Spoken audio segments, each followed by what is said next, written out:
Assalamualaikum warahmatullahi wabarakatuh. Halo para book lovers dimanapun Anda berada.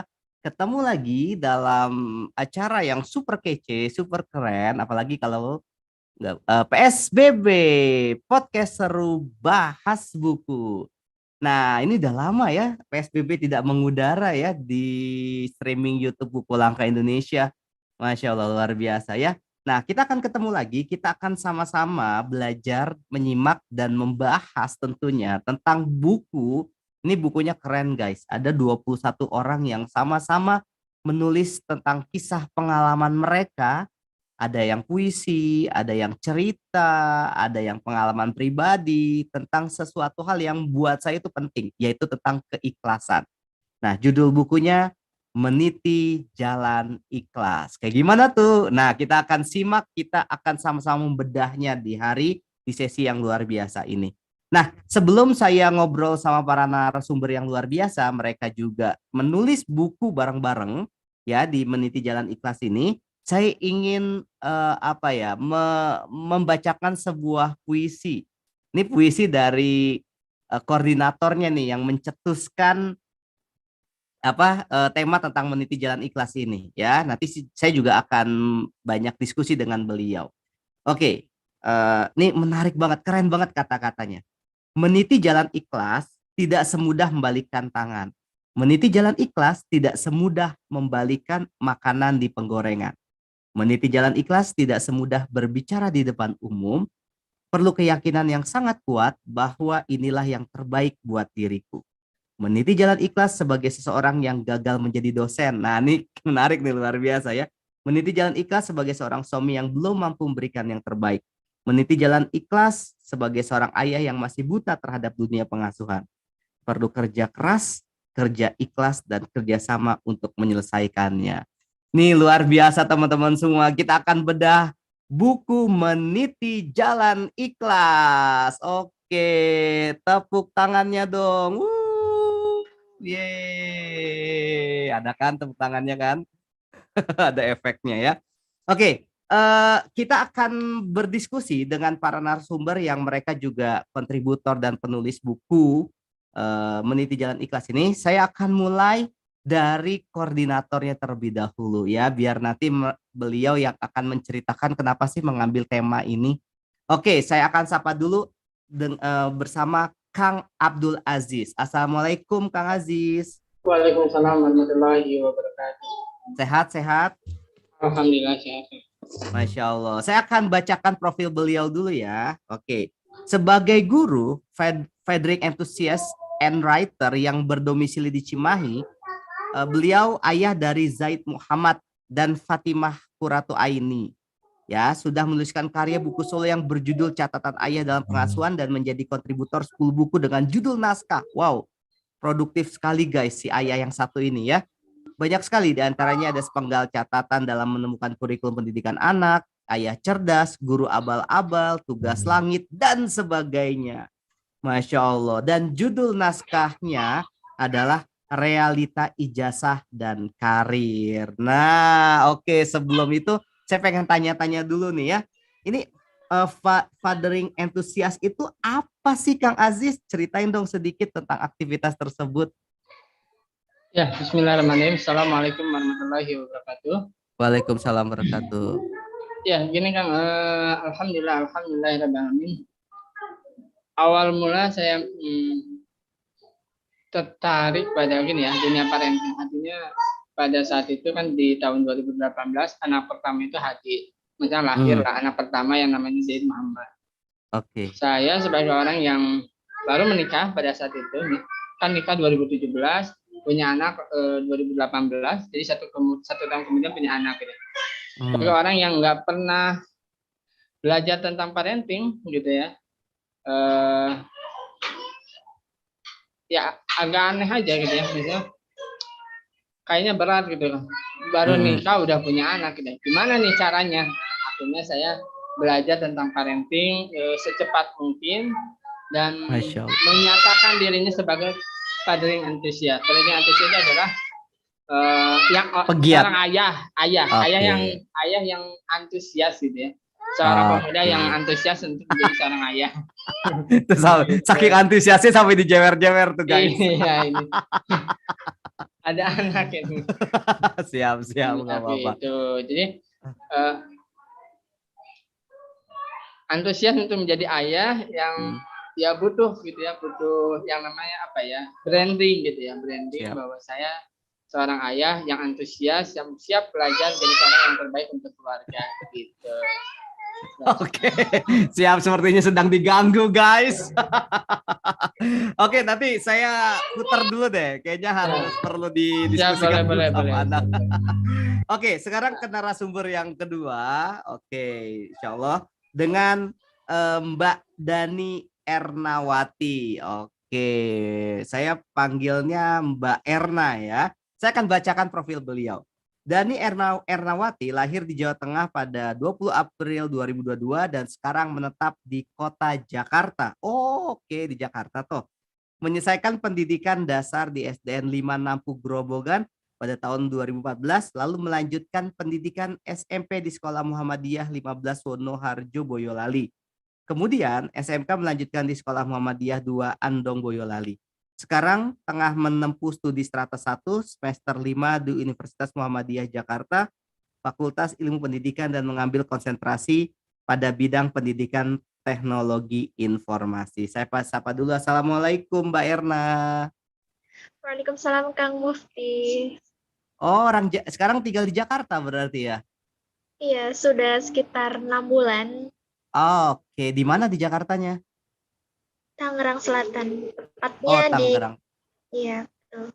Oh, siap, siap, siap.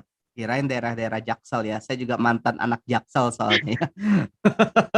Kalau Anda sama-sama anak Jaksel, saya ngomongnya gaya-gaya anak Jaksel nanti. Oke, Mbak Erna nih ya. Nah, Mbak, kan berarti Mbak Erna fokus di dunia pendidikan ya. Dan kuliahnya juga di pendidikan juga gitu ya. Bahkan konsentrasinya pada bidang pendidikan teknologi informasi. Nah, mungkin cerita sedikit dong, kenapa sih tertarik dengan dunia pendidikan, Mbak? Ya, walaupun emang dunia pendidikan kita lagi carut marut tuh ceritanya tuh. Gimana Mbak? Cerita-cerita dong Mbak, aktivitasnya sekarang. Mungkin bahasanya lebih santai saja ya. Jadi Siap. kenapa saya tertarik gitu di bidang pendidikan? Jadi ceritanya saya ini salah satu penduduk yang tinggalnya di daerah pelosok ya, yang di situ di daerah saya masih ada yang namanya diskriminasi pendidikan. Jadi di tempat saya masih ada diskriminasi pendidikan. Jadi Contoh kebanyakan, diskriminasi itu gimana? jadi kayak misalkan rata-rata di tempat saya itu anak-anak perempuan biasanya putus sekolah di bangku SMP, itu paling mentok gitu. Jadi kalau misalkan mereka yang lagi di bangku SMK sampai ke jenjang kuliah itu sangat jarang. Seperti itu. Di balik itu tentu ada alasan gitu, alasan tertentu kenapa wanita tidak dianjurkan atau tidak diperbolehkan untuk menempuh pendidikan ke jenjang yang lebih tinggi. Karena mereka berdalih bahwa ketika wanita berpendidikan lebih tinggi itu merasa bahwa tidak bermanfaat seperti itu. Karena kan ya seperti itu. Karena setelah berpendidikan tinggi, karena ujung-ujungnya setiap wanita paling ke dapur seperti itu. Jadi masih ada konsep seperti itu. Saking minimnya pengetahuan dari orang-orang di tempat saya seperti itu. Dari situlah saya memilih menempuh pendidikan di luar kota gitu, di tempat saya seperti itu. Luar biasa. Dan itu banyak ya Mbak punya pemikiran seperti itu ya, bahwa wanita atau perempuan sebaiknya ya tidak sekolah yang tinggi gitu. Banyak ya di desa atau di daerah Mbak Erna ya? Banyak. Bahkan yang terhitung orang-orang yang melanjutkan ke jenjang kuliah sampai ke perguruan tinggi ini bisa dihitung jari seperti itu. Bahkan yang SMK pun bisa sangat dihitung jari. Seperti itu. Oh, wow. Luar biasa. Berarti Mbak Erna nih orang spesial nih. Jadi abis sudah selesai pendidikannya balik lagi ke daerahnya Mbak Erna ya, bangun daerah sana ya? Direncanakan seperti itu, tapi masih banyak sedikit belajar. Oke, siap, nggak apa-apa ya. Ada rencana, ada planning tertentu pasti Mbak Erna ya. Oke, Mbak Erna, saya langsung aja. Ini tentang naskahnya. Kan judul naskah Mbak Erna adalah Berdamai dengan Takdir. Wow, ntar dulu deh. Saya dulu pernah di zaman saya, tapi nggak tahu ya Mbak Erna atau teman-teman semua yang para book lovers ya, mungkin yang milenial pernah pernah denger lagu ini nggak? Tapi udah diganti sih. Dulu pemerannya namanya Desi Ratnasari. Ya judulnya gini, Takdir memang kejam gitu. Tapi akhirnya diganti sih. Ini kok berdamai dengan takdir tuh ceritanya gimana? Kenapa kok mengambil naskah ini, Mbak? Boleh dong cerita dong. Ya tapi Jadi jangan semuanya, spoiler aja spoiler ya. Kenapa ngambil naskah ini gitu? ya, jadi kan awalnya sering gitu mendengar keluh kesah dari Hmm. teman-teman dekat, merasa kok gue gini-gini aja gitu, gue gini-gini aja, nggak ada perkembangan gitu. Setiap kali kayak merasa mereka nggak tenang dengan masa depannya yang masih abu-abu tentunya seperti itu.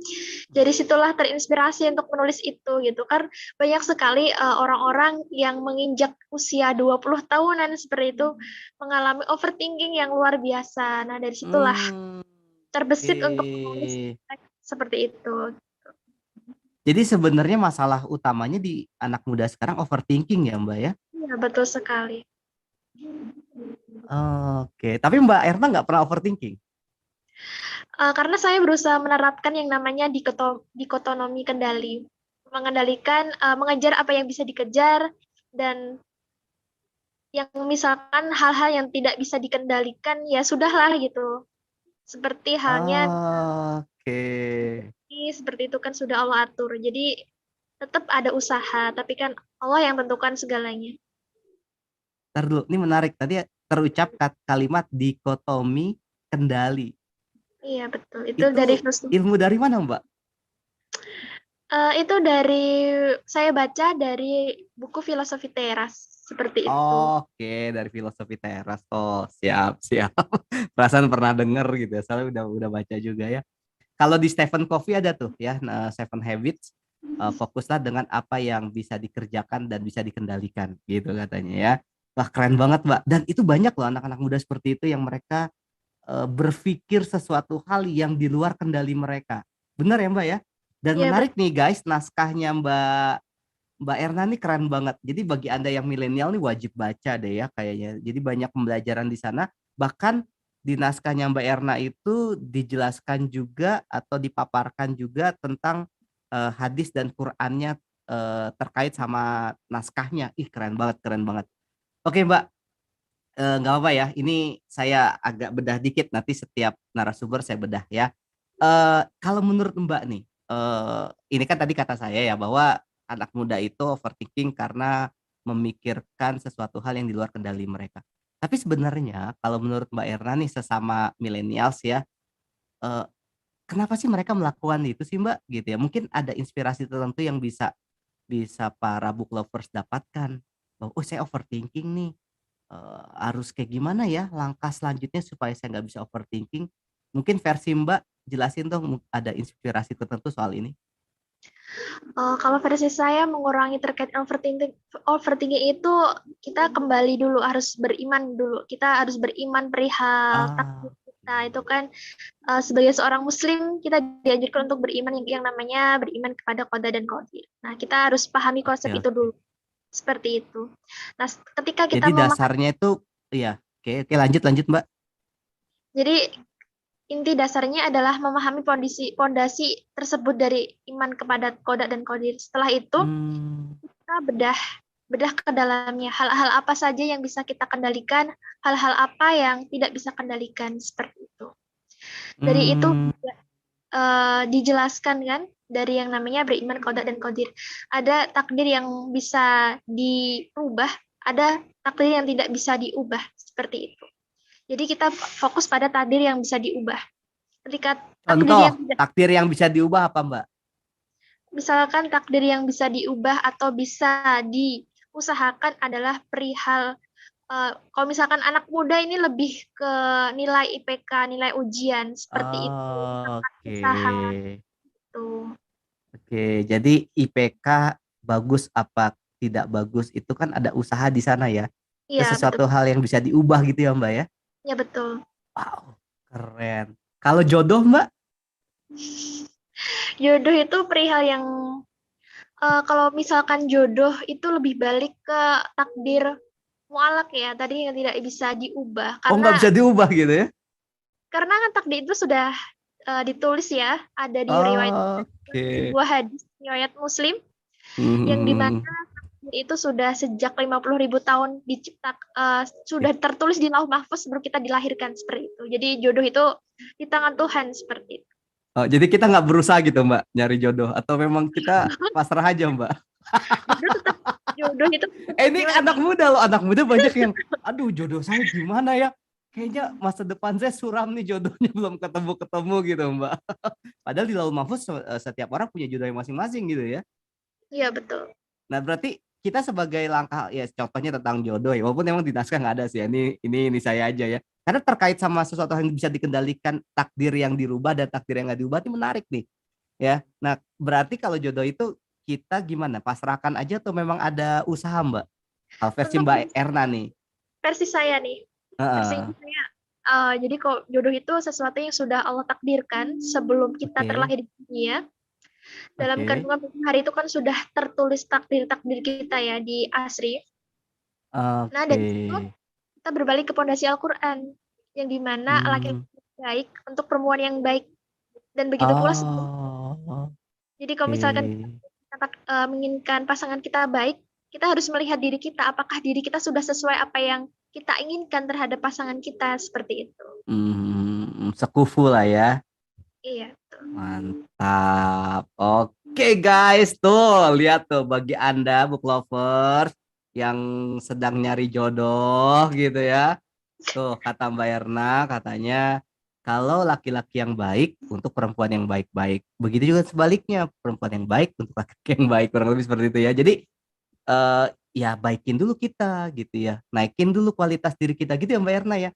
Insya Allah Iya, betul sekali. jodohnya selaras lah ya sama. Soalnya kemarin ada teman saya kakaknya pengen nikah, si kakaknya ini perempuan hafiz 30 juz gitu ya, tapi belum nikah-nikah. Nah, terus ada nih laki-laki cukup cukup cukup datang pengen nikahin si kakak itu. Nah, si laki-laki itu baru hafal 1 juz, Mbak.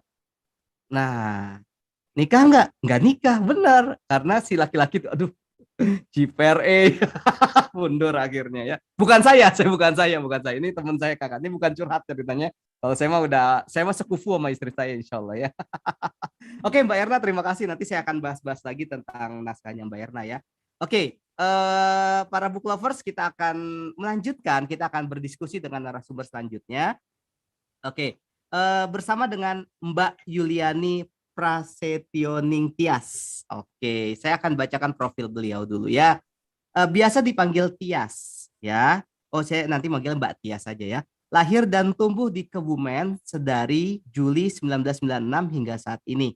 Penulis menyukai penografi meski hanya berfoto seadanya, traveling dan terus belajar menulis. Saat ini ia aktif menulis di laman Instagramnya. Ia memiliki semangat untuk menulis buku maupun berbagi quotes karena ingin meninggalkan jejak yang semoga menjadi pahala jariah kelak di akhirat. Masya Allah ya. Ia telah berkontribusi menulis pada media buletin serta sebuah antologi berbentuk e-book. Dan kini buku pertamanya pecah telur nih guys ceritanya. Ia coba tulis di antologi Meniti Jalan Ikhlas. Oke, saya sapa dulu. Assalamualaikum Mbak Tias. Waalaikumsalam Kang Mufti. Sehat? Alhamdulillah sehat. Masya Allah, Bagaimana Kang sehat. Mufti? Wah, sehat banget dong, luar biasa ya. Karena udah biasa di Alhamdulillah. luar nih, udah biasa di luar lagi soalnya ya. Ya. Oke, Mbak Tias, ini menarik nih. Ada sebuah kata tentang aktivitas Mbak Tias adalah penografi. Saya sampai nge-googling loh, penografi itu apa loh gitu ya. Dan ini Ya, menarik juga ya. Ceritain dong Mbak, ini aktivitasnya seperti apa dan apa yang membuat Mbak suka dengan aktivitas ini gitu. Silakan Mbak Tias. ya oke. Sebelumnya terima kasih ya Kang Mufti Siap. sudah memberikan ruang untuk saya untuk bisa berbagi dengan teman-teman di sini. Ya, perkenalkan sebelumnya tadi juga sudah diperkenalkan ya, nama saya Yuliani Prasetyo Tias, bisa dipanggil Tias. Aktivitasnya mungkin tadi bisa disebutkan salah satunya adalah pornografi. Itu sebenarnya istilah lain untuk foto-foto lewat HP sebenarnya. Hmm, Ya, jadi, kalau sekarang itu kan banyak ya teman-teman yang bisa, memfoto bagus tapi lewat HP, nggak buru-buru dia punya kamera bagus gitu sebenarnya, kayak gitu. Jadi, dengan lewat yang penting view-nya bagus dan itu momennya bagus, itu insya Allah bisa dapat, mungkin foto-foto yang bagus gitu. Tapi memang mood juga sih, Kang. Jadi kalau misalnya nggak mood, oke. ya memang nggak dapat foto yang bagus juga, gitu. Jadi mood mempengaruhi juga ya ternyata tentang foto ya. Ya, Oh, ya, kirain menulis aja ya, ternyata berfoto juga. Kirain foto juga tinggal cekrek-cekrek kan ceraknya, ternyata butuh mood juga, baru tahu saya. nggak presisi sedikit, ini nggak masuk nih. Itu Iya, handphonenya bisa apapun. Maksudnya dengan harus ada standar nggak? Minimal berapa megapiksel atau enggak apa sih, gitu? Kang. Enggak ya? Eee, kalau menurut saya sih, yang penting nanti fotonya bagus, nanti kan ada edit gitu. Jadi kita bisa ngedit-ngedit kayak gitu. Jadi bisa, apa ya, ya lumayan lah daripada yang sebelum diedit gitu. Oke, jadi ada faktor edit juga ya. Belajar juga dong berarti Ya, editing foto ya. tapi seadanya aja, nggak yang mahir kayak gitu. Oh. Itu aktivitasnya jadi uang atau memang hobi aja, Mbak?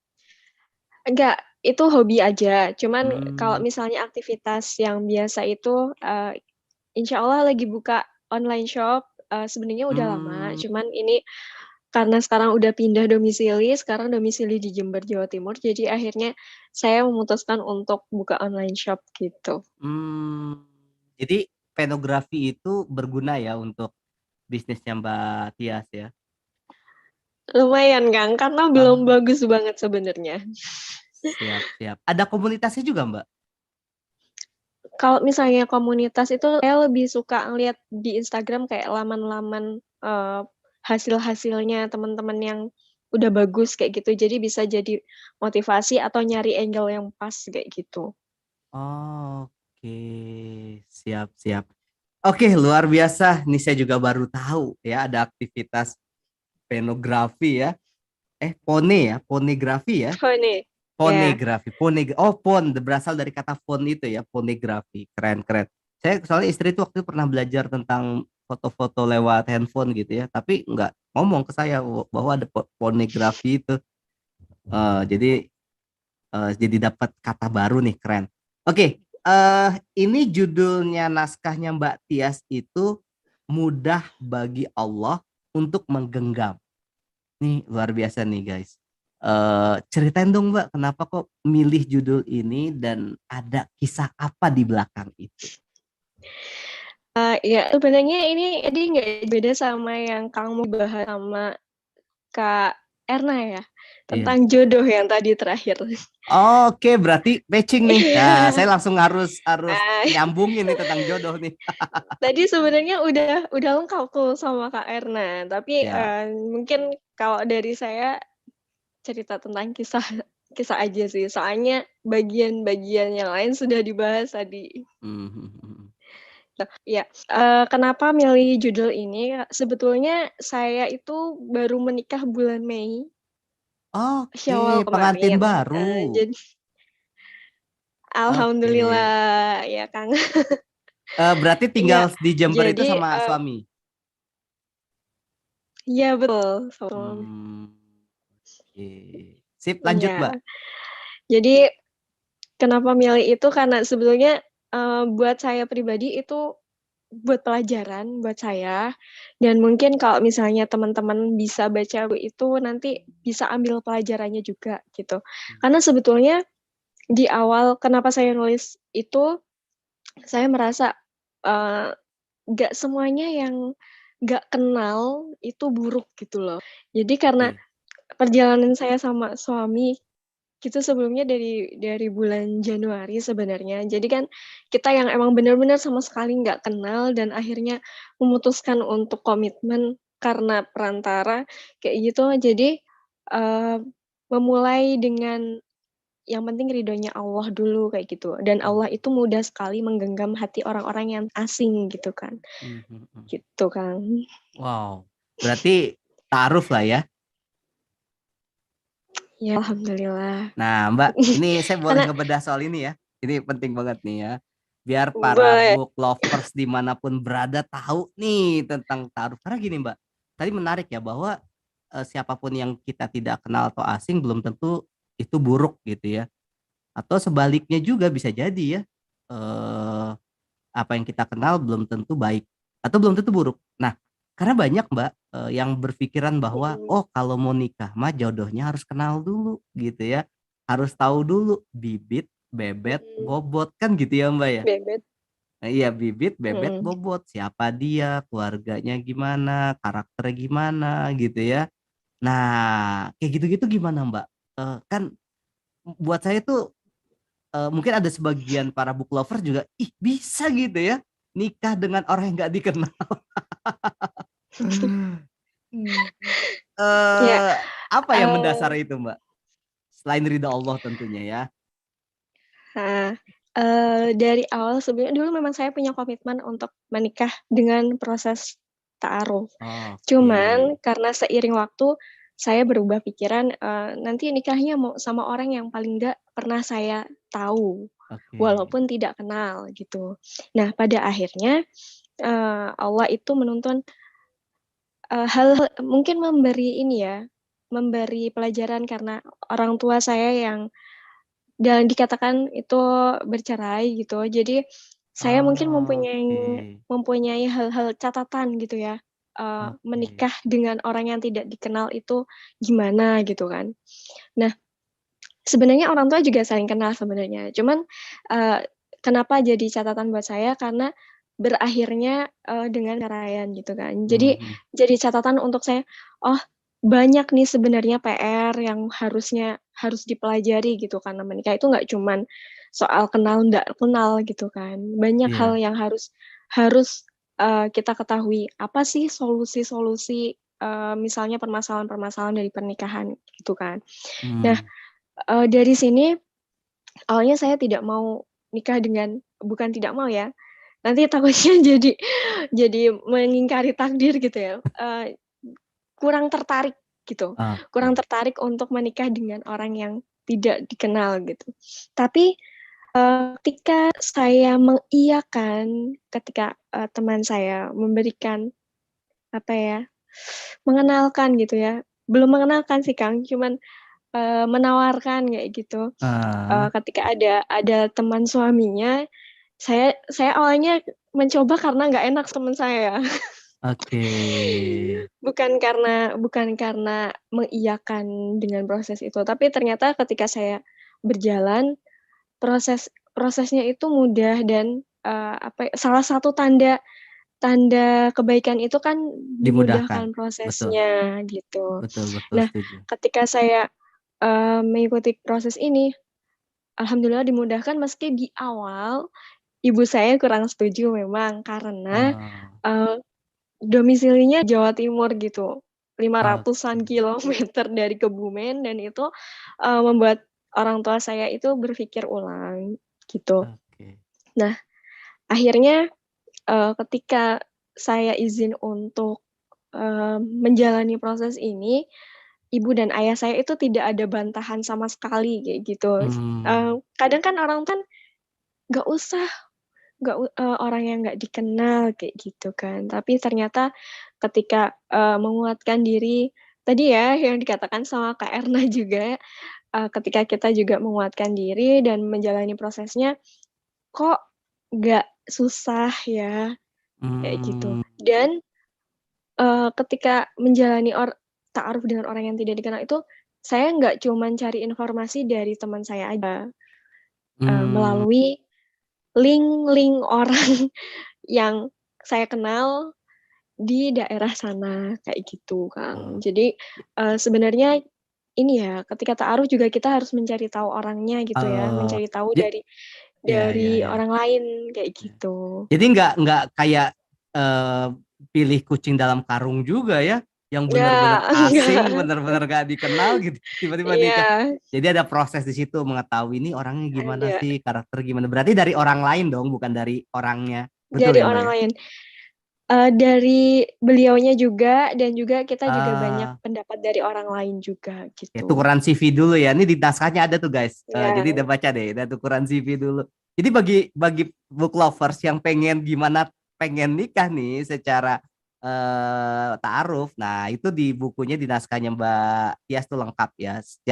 Sekalian juga gimana belajar tentang pengalaman-pengalaman. Karena kan gini, orang-orang sukses adalah dia belajar dari pengalaman-pengalaman yang sukses kan gitu ya. Nah, Mbak Tias tuh sukses ta'arufnya nikah akhirnya. Karena saya juga banyak Mbak amin yang ya Allah. ta'aruf. Ya maksudnya nikahnya kan maksudnya akhirnya Iya, nikah kan Mbak gitu ya kan kalau untuk iya, nextnya kan itu nanti tinggal Mbak Tias sama suami aja prosesnya belajarnya dan sebagainya gitu ya Mbak Tias ya. Nah bagi iya. teman-teman book lovers tuh ya kalau saya kan nggak taruh nih kalau saya mah jadi jebret jebret jebret jebret nikah weh dan istri saya kan sekretaris saya jadi udah kenal banget lah ya sekretaris di perusahaan saya daripada jauh-jauh udahlah nikahin aja gitu ceritanya. Oke, ini keren nih ya, Mbak Tias ya, dan pengalamannya luar biasa. Terus apa mudah bagi Allah untuk menggenggam tuh maksudnya gimana tuh, Mbak? Jadi gini ya, ketika saya sama beliau itu kan asing ya, benar-benar Hmm. asing gitu kan, nggak kenal sama sekali, nggak pernah tahu orangnya juga enggak gitu kan. Tapi mudah bagi Allah ketika mau menyatukan kayak gitu, walaupun kita asing gitu, Oh, gitu. Nah, waktu gitu itu kan. Mbak Jadi overthinking nggak, Mbak, waktu ketika milih jodoh, Mbak? sempat sih kan, overthinkingnya Oke, overthinking overthinkingnya gimana? gini, eee, ini orangnya nggak saya kenal sama sekali ya, Heeh, heeh, heeh. gimana ya, kayak gitu. Terus saya punya link atau enggak, terus jadi, beliau itu domisili Jember dan aslinya Magelang dan saya tuh nggak punya teman di Magelang, kayak gitu loh, Oke. Kang. Jadi berpikiran tadinya juga sempat mau menolak sih, cuman, loh ketika Allah sudah menghadirkan, kenapa ndak dicoba dulu prosesnya, gitu kan. Jadi, eee, Oh, overthinking yang kayak gitu yang sebenarnya ini ya, apa ya, iya, iya, mengganggu iya. gitu loh, Kang, Iya, sebenarnya. iya, iya. Nah, itu berarti cara cara mengatasinya overthinking tuh coba aja ya, gerak aja gitu ya Mbak Erna ya, ke Mbak Erna lagi nih ya. Kalau Mbak Erna gimana? Bener ya Mbak? Berarti ternyata overthinking buat anak-anak muda harusnya gitu ya Mbak Erna ya. Coba udahlah, coba aja karena kan overthinking kan hanya di pikiran gitu ya Mbak Erna ya. Enggak Mbak ya ini Kang Aziz mah nanti aja dia udah sering soalnya PSBB. Nih tentang milenial soalnya. Gimana Mbak Erna? Jadi bagaimana kita mengatasi overthinking ya? Dan ya betul sekali. Jadi apapun, jadi kan begini ya. Kalau misalkan kita, jadi kita berbalik overthinking itu kalau misalkan tidak tidak dilakukan, kita tidak tahu hasilnya seperti itu. Jadi Ah, selain itu kita juga harus oke. membatasi apa ya hal-hal pikiran-pikiran yang mungkin di luar kendali tadi gitu. Oke. Nah, di luar kendali itu adalah nama orangnya ya, nama jodoh orangnya. Kalau di dalam kendali berarti Mbak Tias melakukan misalnya, oh ini orangnya gimana ya, nanya sama teman-temannya gitu ya Mbak Erna ya berarti ya. Iya betul, Konsep oh yang apa yang kita fokus dengan apa yang kita kendalikan gitu ya Mbak Erna ya. betul, betul sekali. Oke. Siap, siap, siap. Keren nih. Pas nih berarti ini. Oke, Mbak Erna udah Mbak Erna belum ya, belum berkeluarga ya? Alhamdulillah belum. Oh, belum alhamdulillah ya. Oke, luar biasa. Ini nanti habis ini bakalan dapat insight yang luar biasa nih kayaknya Mbak Tias nih, inspirasi soalnya.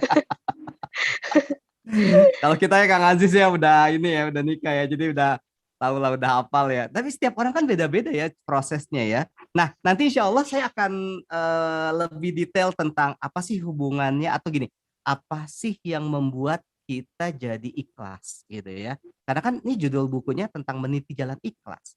Di bagian mana sih kita ikhlasnya gitu kan. Nah, saya pengen ke Kang Aziz dulu nih, saatnya Kang Aziz nih ya. Nanti saya balik lagi tuh ke Mbak Tia sama Mbak Erna tuh ya. Jadi jangan pergi dulu ya. Oke. Nah, kalau Kang Aziz sendiri nih, ini menarik nih Kang Aziz ya.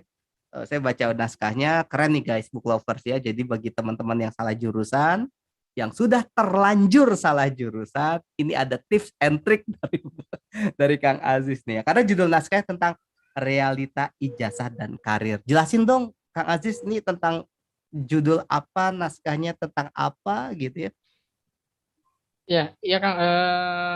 Saya kan awalnya meniti jalan ikhlas itu terinspirasi dari podcast sebelumnya begitu ya. Podcast sebelumnya yang The Best Delegasi itu kan ada sebuah permasalahan di parenting gitu ya. Anak dibiarkan begitu saja. Nah, akhirnya saya menulis post untuk PKM kedua itu meniti jalan ikhlas, bagaimana kita ikhlas dengan sesuatu yang memang tidak pernah kita duga gitu ya. Nah, yang namanya takdir itu kan siap menerima yang baik dan siap menerima yang buruk begitu kan. Oke. Apapun yang Jadi terjadi. baik dan buruk siap menerima takdir gitu ya. Iya, betul. Ya karena menurut Allah semua urusan muslim itu kan baik gitu. Baik. Ketika ditimpa musibah bersabar begitu kan. Ketika ditimpa kebahagiaan berarti kan bersyukur begitu. Betul. Nah, terkait realita ijazah ini menjadi satu hal yang luar biasa dan memang banyak orang lah ya, bahkan kamu pernah bilang 87% orang Indonesia salah jurusan begitu kan. Yes, betul. Mahasiswanya begitu kan. Valid tuh surveinya tuh. Termasuk saya sendiri begitu kan. Oh gitu. Karena gini, ketika ditanya gitu kan, ketika SMA itu kan ditanya, kamu mau jadi apa kan? Orang semua guru ataupun orang tua juga kan pasti akan bertanya begitu. Iya. Kita waktu muda berpikirnya adalah mencari pekerjaan yang populer begitu kan. Yes, betul. Mencari pekerjaan yang populer dan banyak duitnya gitu kan. Yes. Nah, yang bonafit, yang prospek gitu ya. Iya, betul. Nah, pada saat itu saya berpikir kira-kira apa ya yang banyak uangnya tahun 2009 tuh, tahun 2006, 2009 gitu ya. Nah, teknisi itu menjadi sesuatu yang favorit pada saat itu, pada tahun 2009 tuh. Akhirnya ya udahlah masuk jurusan teknik gitu ya, teknik elektro karena memang ingin cepat kerja gitu ya, ingin cari duit yang banyak gitu ya, untuk bantu keluarga, orang tua dan lain sebagainya. Tapi seiring berjalannya waktu gitu ya, ternyata S1 itu kan kata orang sih, saya juga kata ayah juga, udahlah lanjutin aja S2 begitu kan. S2 ternyata begitu mau masuk teknik lagi, mau masuk ITB gitu ya, lumayan mahal begitu kan biayanya, sampai per semesternya 9 juta pada saat itu, pada saat 2015 gitu. Nah, kesininya saya 2017 begitu ya, 2017 saya ditawarin oleh seorang guru gitu ya, guru likoan lah ya.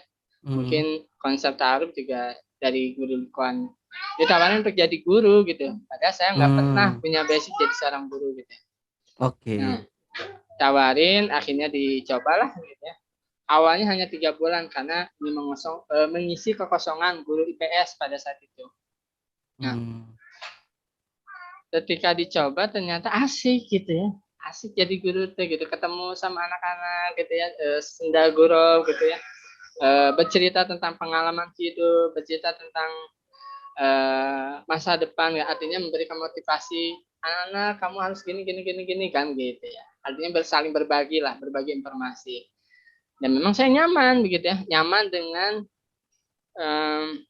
bertemu dengan anak-anak gitu ya, anak-anak SMP nyaman dibanding saya harus berhadapan dengan mesin gitu ya. Karena kan sempat PKL begitu ya, PKL kan kalau SMK kuliah gitu ya, ada PKL lah, magang gitu ya, magang 3 bulan nggak betah gitu kalau berhadapan dengan mesin. Saya bertanya itu ya ngobrol gitu sama orang-orang begitu. Berarti S1-nya Elektro ITB? Enggak, S1-nya Elektro Unjani. Oh, Unjani, oke. Cuman S2-nya pengen ke ITB, tapi ya nggak sanggup dalam hal biaya begitu, dan memang kemampuan Inggris ya, bahasa Inggrisnya TOEFL-nya juga masih rendah. Akhirnya milih S2-nya apa? S2-nya manajemen pendidikan Islam. Oke, manajemen Ya, pendidikan Islam. Siap. akhirnya berubah haluan gitu ya, berubah Dari haluan elektro. dari elektroteknik gitu ya. Luar biasa. Dari Nah, ngurusin mesin ke ya dari orang ya. saintifik gitu kan. Kalau kata-kata anak SMA itu dari IPA gitu ya, dari IPA dirubah menjadi IPS gitu ya. Ya, artinya mindsetnya berbeda gitu ya. Mindsetnya berbeda, ilmunya berbeda. S2 2015 sampai 2017. Nah, sampai 2019 lah kurang lebih saya baru tahu gitu ya. 2017 itu baru coba-coba tes ST30 begitu ya.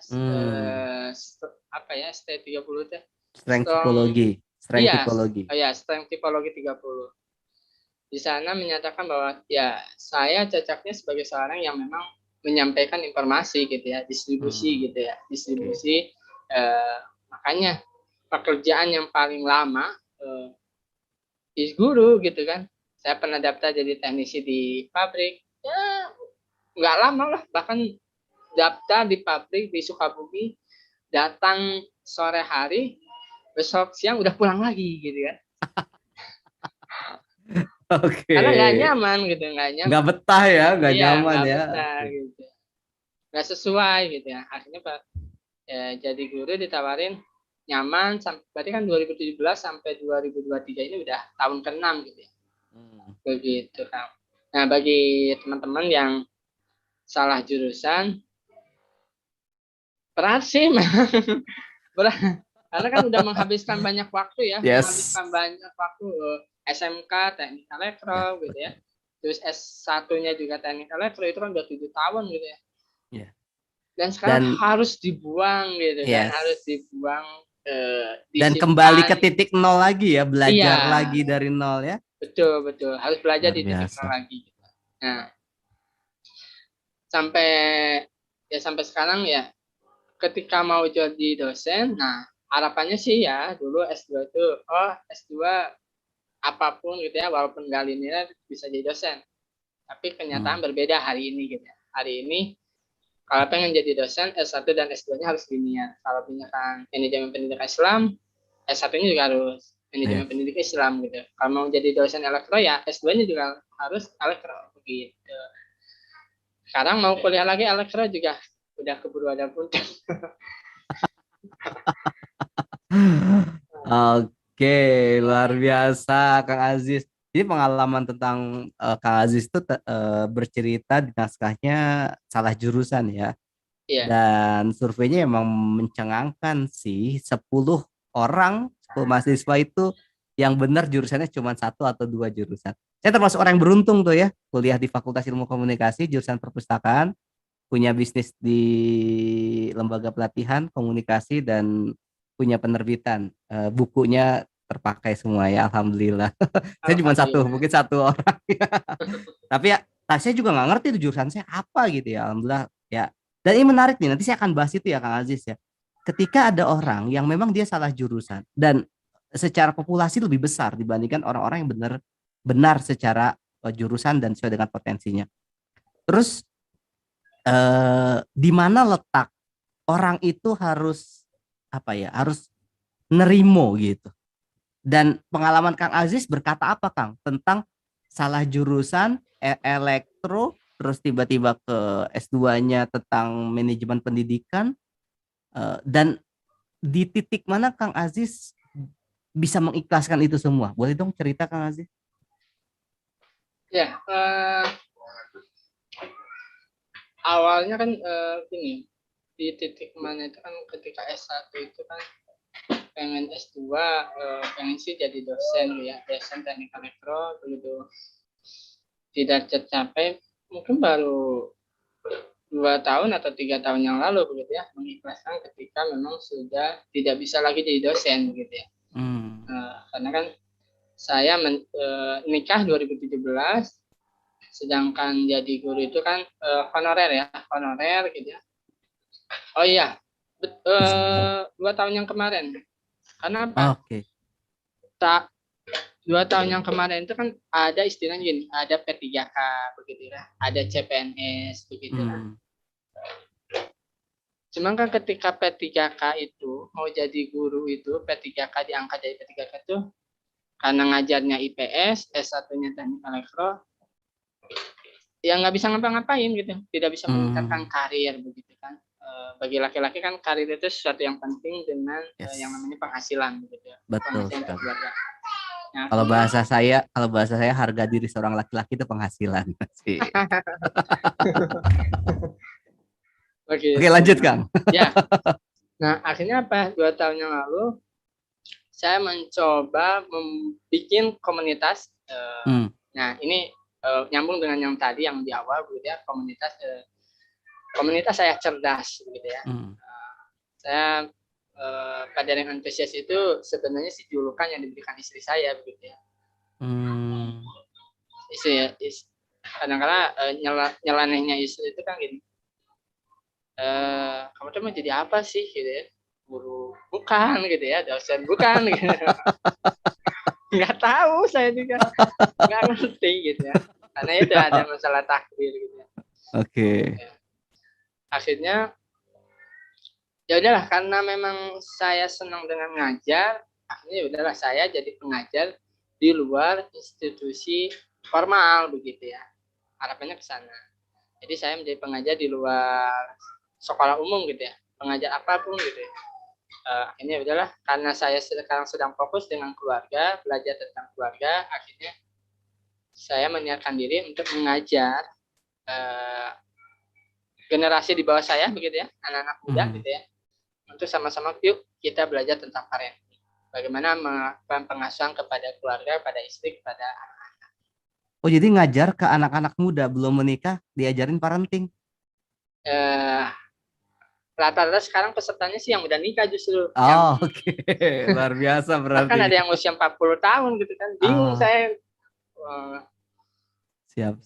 Harapannya kan sama anak muda yang belum nikah, tapi ternyata kenyataan yang suka ikut parenting adalah orang-orang yang sudah punya anak 5 tahun, sudah punya anak 7 tahun gitu. Padahal saya aja baru punya anak gitu. Siap.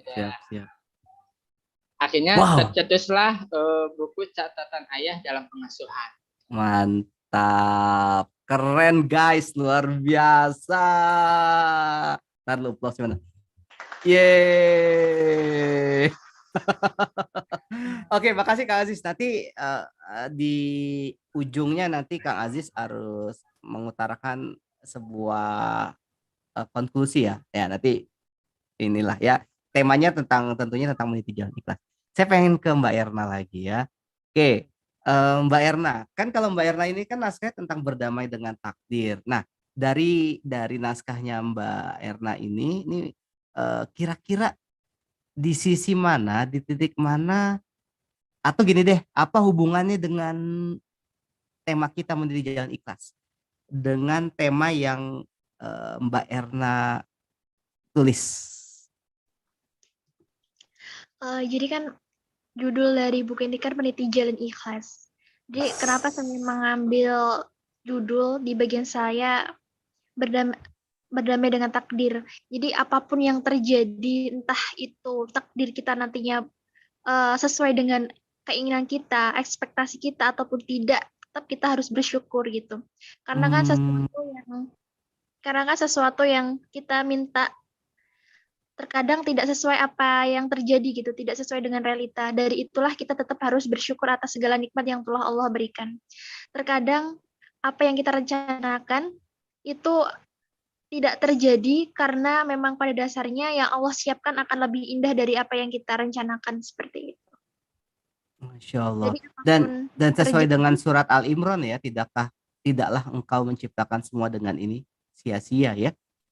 Wow. Gitu. Luar biasa. Nah, kalau Mbak Erna sendiri Anda nggak punya pengalaman tertentu, tapi menarik ya Mbak Erna tadi punya sebuah konsep yang jarang loh anak muda punya konsep ini, punya prinsip ini. Saya tahu prinsip ini juga ketika saya belajar sebuah ilmu dan baca buku tentang Seven Habits, Eight Habits di Stephen Covey, terus belajar tentang neuro linguistic programming sampai belasan tahun, saya baru mendalami dan belajar tentang ya fokus aja suatu hal yang bisa kita kendalikan gitu. Itu dahsyat loh kalau kita ngerti itu, apa ya, nggak overthinking lah ya, bener ya, nggak overthinking, nggak riweuh gitu ya. Riweuh tuh apa ya bahasa, nggak repot gitu, karena hidup kita fokus aja dengan apa yang bisa kita kendalikan gitu ya Mbak Erna ya. Iya, betul Kang Mufti. Punya pengalaman tertentu nggak mungkin terpleset Mbak, misalnya pas tahu sih fokus sama kita kendalikan, tapi ternyata ada nih yang ternyata meleset tuh, yang overthinking lagi gitu. Jadi cerita pengalaman saya ya, ketika selesai, ketika saya menuntaskan pendidikan saya di bangku sekolah dasar, itu saya Hmm. sempet kayak mikir gitu, saya harus masuk sekolah negeri seperti itu. Jadi pokoknya Oke. harus negeri, saya harus dapat negeri gitu. Ketika itu kan saya memang pengennya di sekolah negeri satu. Ketika itu kan kalau misalkan masuk negeri satu, saya pikir gitu.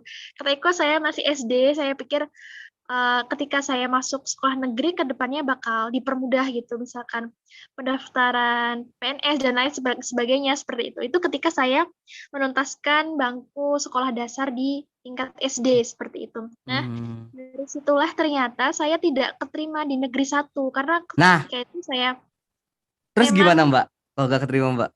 nggak keterima itu karena saya kan memang dari ngambilnya di sekolah luar kota gitu. Dari luar kota itu harus Oh, ada cakupan minimum minimum dan minimal, namanya ada ketika itu namanya apa sih, NIM, oke. Name pokoknya ya. nilai gitu, nilai lulusan ujian seperti itu. Nah dari situlah saya merasa kok gini ya gitu, saya nggak mau gitu. Saya nggak mau untuk melanjutkan tidak mau melanjutkan program sekolah lagi gitu. Terus pada akhirnya saya masuk di sekolah Muhammadiyah, dan ketika itu padahal saya pernah bilang saya tidak mau sekolah di lingkungan Muhammadiyah, seperti itu. Saya pernah berucap seperti itu. Dan dari situlah saya Hmm. sekolah di lingkungan Muhammadiyah, dan dari situlah saya banyak belajar hal gitu. Saya banyak belajar dari hal-hal yang, karena kalau misalkan lingkungan Muhammadiyah itu lebih ke syariah ya tentunya. Nah, dari situ Hmm. saya belajar dari takdir saya.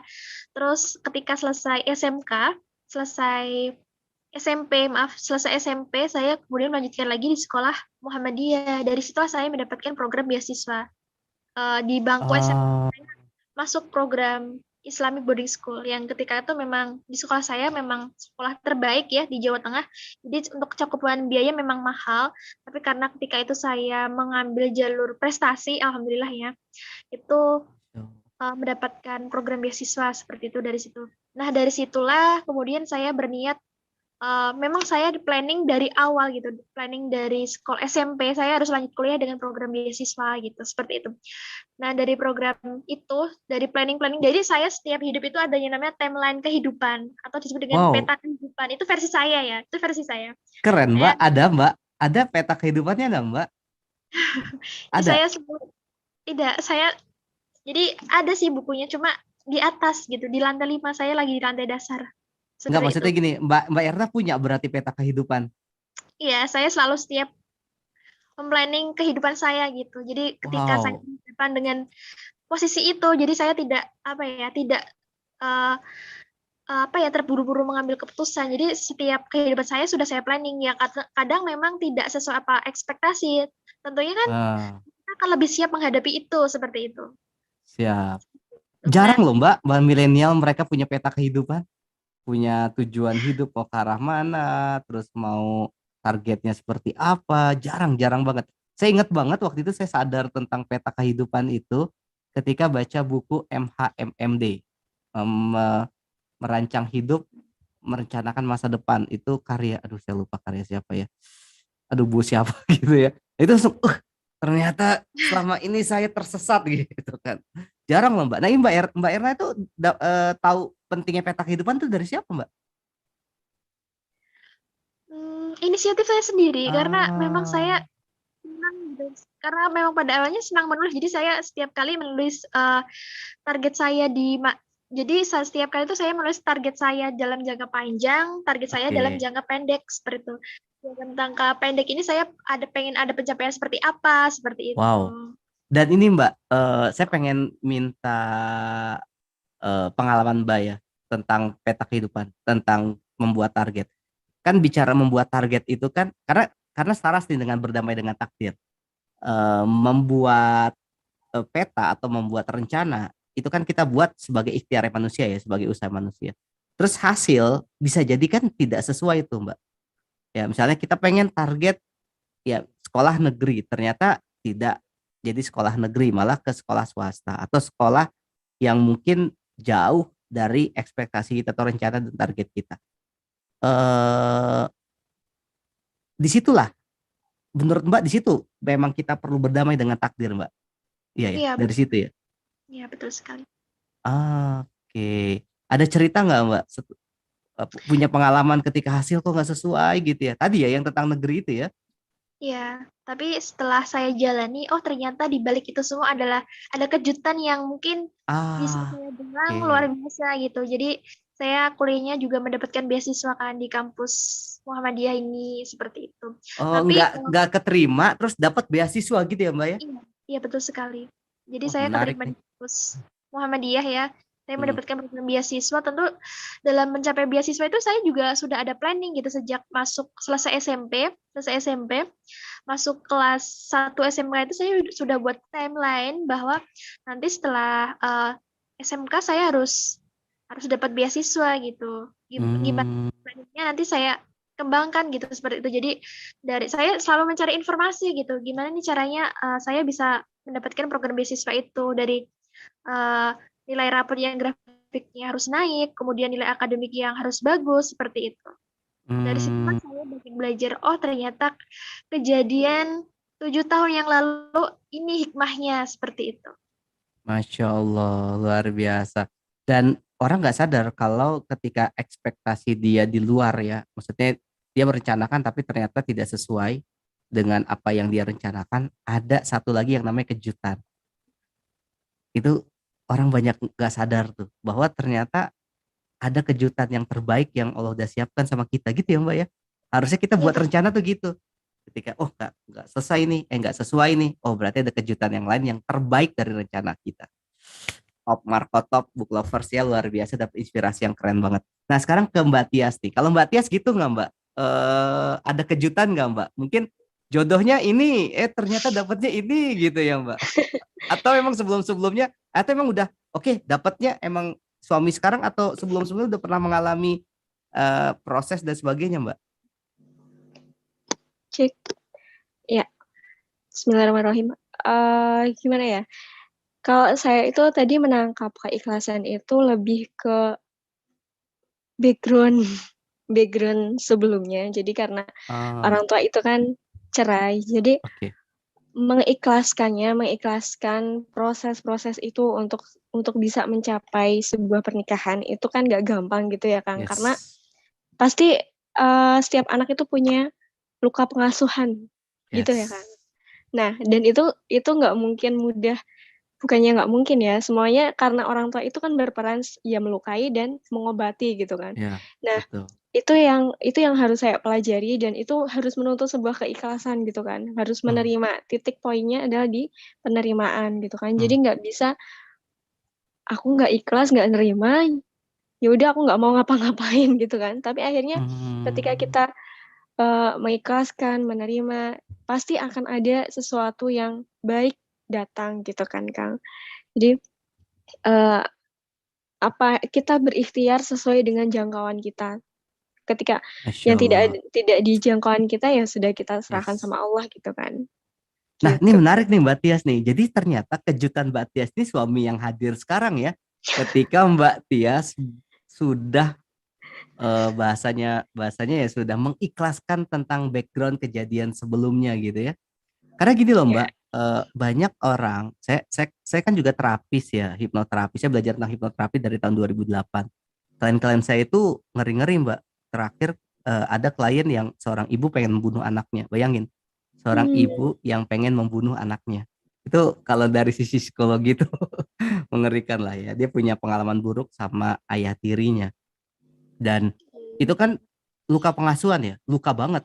Bukan hanya luka saja, tapi luka banget ketika masa lalunya. Dan tidak terobati, waktu itu akhirnya kita terapi dan qadarullahnya ya alhamdulillah sembuh. dan beliau sudah bisa mengikhlaskan. Jadi ada proses yang memang namanya mengikhlaskan sesuatu hal yang sudah terjadi gitu ya Mbak ya. Dan Mbak Iya, Tias termasuk orang yang berhasil karena banyak juga yang nggak berhasil Mbak. Ceritain dong kok bisa Mbak? gini sih Kang, kalau dulu itu saya zaman SMP mungkin bisa dikatakan anak yang lumayan nyebelin ya buat orang tua gitu kan. Tapi Oh, gini, dulu itu kan mohon maaf ada anak-anak yang berkeliaran bebas dan lain sebagainya gitu kan. Terus saya akhirnya waktu SMK, kebetulan SMK kelas 2 itu saya berpikir kalau misalnya saya itu anak broken home itu harus menciptakan sesuatu yang beda. Jangan menjadikan label hmm. seorang anak broken home itu anak-anak yang suka keluar dan lain sebagainya. Tapi kita harus menciptakan hal-hal yang lain kayak gitu. Dan sebenarnya itu yang bikin untuk mengikhlaskan juga sih Kang. Jadi kayak Hmm, proses-proses kayak gitu. Karena sebuah keikhlasan itu kan kita nggak mungkin ya ikhlas ikhlas ikhlas bicara gitu kan. Kadang kan ada yes. yang ngomong aja ikhlas gitu kan. Tapi kita itu yang mengalami prosesnya gitu. Hmm. Setiap orang itu mengalami sebuah proses keikhlasan, tapi kita tidak bisa menyamaratakan keikhlasan apa yang sedang dia tempuh gitu Kang. Ah, wow, luar biasa. Artinya kualitas keikhlasan seorang berbeda-beda satu. Yang kedua, pengalaman tentang keikhlasan setiap orang juga berbeda-beda gitu ya Mbak Tias ya. Iya, betul. Dan kita nggak bisa nyamain bahwa oh dia mah ikhlas gak ikhlas. Karena ikhlas itu kan bicara tentang hati ya. Ya Iya, kita bicara ini orang nggak ikhlas belum tentu juga kan. heeh, betul. Karena keikhlasan itu kan urusan dia sama Allah kan, dia yang sama yang di atas vertikal gitu kan. Jadi Ah, semuanya itu pasti wah ada banyak hal yang pasti dia lewatin gitu. Ada banyak hal hikmah yang sebenarnya dia petik kayak gitu. Dan hmm, setiap orang itu belajar dari orang lain juga kan, Kang. hmm. Jadi mungkin seseorang itu belajar ikhlas dari orang lain juga Iya gitu, betul. Kang. Mbak Tia sempat sempat membenci orang tua ketika proses perceraian itu atau memang langsung mengikhlaskan? Kebetulan saya itu waktu itu umur 3 tahun. Jadi nggak, Oh, kejadiannya ini eee, ya, oke. Masih kecil ingatan-ingatan ya? tentang itu ya, jadi tidak Oke. terlalu teringat gitu ya. Tapi, paham maksudnya, ketika orang tua memutuskan hal itu, otomatis kita sebagai anak kan seperti pihak ketiga gitu kan, Kang. Kita nggak akan tahu Yes. sebenarnya internal beliau berdua itu seperti apa, kayak gitu.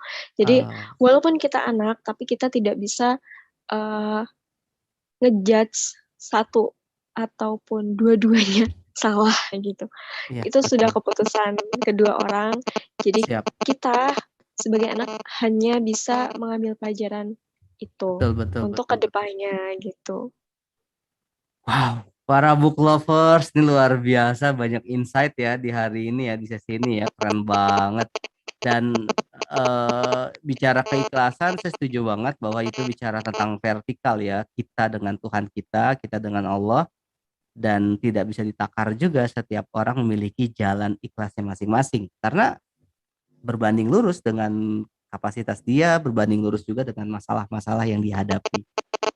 Saya ingat ya, guru saya bilang kayak gini, move semakin kamu tinggi gitu ya, seperti kayak pohon aja, semakin pohonnya tinggi, semakin ujiannya semakin tinggi.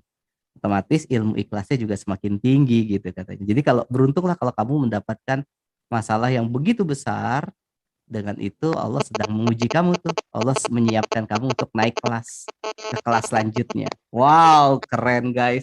Saya mah dapat insight yang keren nih. Jadi teman-teman nih luar biasa nih ya, perlu dimaknai dan didalami. Terakhir Kang Aziz, ini bicara meniti jalan ikhlas itu harapan Kang Aziz apa Kang buat pembaca Kang? Kan sebagai sebagai promotor, sebagai koordinator, harapan Kang Aziz apa Kang tentang buku ini?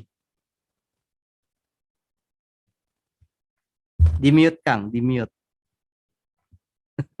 Ya, saya awali dengan sebuah kalimat bahwa ikhlas adalah menetapkan hati dan pikiran agar ridho kepada takdir yang sudah Allah tetapkan kepada kita.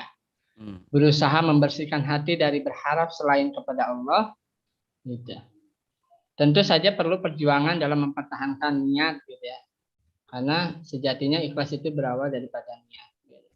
Nah, bagi teman-teman developer yang ada di luar sana, harapannya ketika membaca Meniti Jalan Ikhlas ini menemukan pengalaman berbagai macam cara supaya kita bisa lebih ikhlas dan tentang takdir yang tidak enak bagi kita, gitu ya. Nah, saya menuliskan ada 4 hal yang bisa kita lakukan untuk meniti jalan yang ikhlas. Pertama adalah berdoa, karena hanya Allah SWT yang mempunyai kuasa untuk memberikan kita kekuatan untuk ikhlas. Gitu. Allah lah yang membolak-balikan hati kita. Kita ragu, kita yakin, kita percaya atau tidak, tentu Allah yang bisa menguatkan hati kita untuk ikhlas, gitu ya. Yang kedua, terus belajar ilmu ikhlas, karena semakin tinggi seseorang, semakin berat ujiannya, semakin tinggi pula keikhlasannya diuji, begitu kan.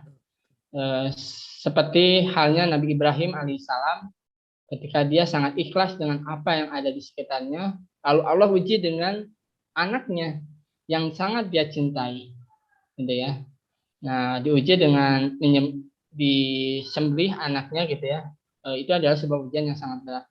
Yang ketiga, bergaul bersama orang-orang yang soleh dan mukhlis, gitu ya. Agar apa? Kita dapat vibrasi keikhlasannya, gitu. Karena nggak mungkin kita dapat ilmu ikhlas kalau tidak bersama orang-orang yang soleh, tidak bersama orang-orang yang mukhlis, orang-orang yang ikhlas.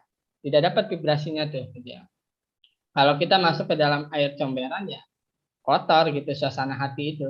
Tapi kalau kita masuk ke taman yang indah, insya Allah hati kita akan tenang dan ikhlas. Yang keempat, melakukan muhasabah diri. Mengevaluasi diri adalah sesuatu yang penting, karena dari muhasabah itulah kita akan menemukan mana yang gelap, mana yang terang, mana yang salah, mana yang benar. Dan setelah itu baru melakukan sebuah perbaikan action. Begitu. 4 hal yang bisa saya sampaikan bagaimana kita meniti jalan yang ikhlas supaya kita lebih ridho, lebih ikhlas, lebih kuat menerima takdir baik itu musibah maupun kebahagiaan. Begitu Kang Lutfi. Masya Allah, luar biasa para book lovers dimanapun Anda berada. Itu 4 hal yang sangat penting dari Kang Aziz ya. Dan mau tahu lebih lengkapnya ada di buku Meniti Jalan Ikhlas. Maka dari itu beli, ya miliki dan baca sampai tuntas insya Allah. Gitu ya Kang Aziz ya. Ya, oke, terima kasih Mbak Erna, Mbak Tias, Kang Aziz, dan book lovers dimanapun Anda berada. Kita sudah sama-sama mendapatkan sebuah hal insight yang dahsyat banget buat saya ya. Saya jadi ngingetin lagi ke diri saya, jujur aja nih, saya ujiannya lagi luar biasa nih soalnya. Ini kayak siraman rohani buat saya nih hari ini ya.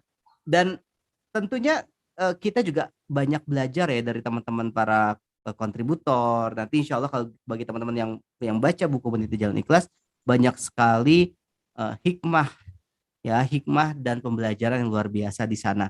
Ya, ini baru sama 3 kontributor, apalagi ditambah belasan kontributor lagi yang sama-sama mereka punya pengalaman yang luar biasa juga, punya pembelajaran yang luar biasa juga, dan punya inspirasi yang juga nggak kalah hebatnya. Oke, berikut yang luar biasa dari para teman-teman narasumber insya Allah, dan silakan beli bukunya dan miliki bukunya. Terima kasih buat teman-teman semua. Ini sesi dari PSBB Podcast Serubas Buku dalam membahas buku Meniti Jalan Ikhlas. Silakan teman-teman semua ikuti terus PSBB berikutnya. Insya Allah ada buku-buku yang keren-keren dan lebih keren lagi. Oke, terima kasih.